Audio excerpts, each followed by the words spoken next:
Ever wonder what the largest natural disaster ever was? Let's learn about it. Yangtze River disaster takes place in China in 1931. Now, this all starts in 1928 when China enters a drought that does not end until the winter of 1930-1931, when large snowstorms deposit huge amounts of ice and snow in the mountains of China. China has the infrastructure to deal with the fact that the Yangtze River levels would rise and fall about 3 times a year. So when the snow and ice initially begins to melt, nobody really kind of bats an eye at it until June of that year, when refugees from rural areas began to trickle into more populated cities along the river, saying that the water levels have risen and they have not fallen. Now, up until this point, the water levels rising has been pretty gradual. However, in July, things quickly change when China sees 9 cyclones alone, when typically they see 2 in 1 year. Weather stations located on the Yangtze River in the month of July recorded about 24 inches of rain falling, which, if you're not familiar with rain and what it does,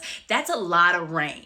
Water levels begin to rise rapidly at this point, and people begin to drown in the initial floodings. It's estimated that anywhere from 150 to 250,000 people died in the initial flooding. In the months of July and August, people continue to flood into larger cities on the Yangtze River due to the fact that their homes have been swept away and that the area is completely unlivable. This becomes particularly devastating for what is modern day Wuhan, when the levees on the Grand Canal break and the water levels quickly rise to 16 meters above the streets, which is the equivalent of about 53 feet, or the same as taking a semi and standing it on end. It's estimated that 20,000 people died in the initial flooding, and over the course of the next year, anywhere from 50 to 150,000 people died in Wuhan alone due to starvation and the rapid spread of diseases like measles and cholera. Water levels on the Yangtze River would not return to normal until late November of that year. The flood zone in the river system was about 70,000 square miles, which is the equivalent to about Florida or Oklahoma. The death toll for this event is just a broad estimation, but it's estimated that anywhere from 400,000 people to 4 million people lost their lives in this disaster. This last piece of information, you get to decide if it is relevant or not, but in the months prior to the flooding, city officials had a temple dedicated to the Dragon King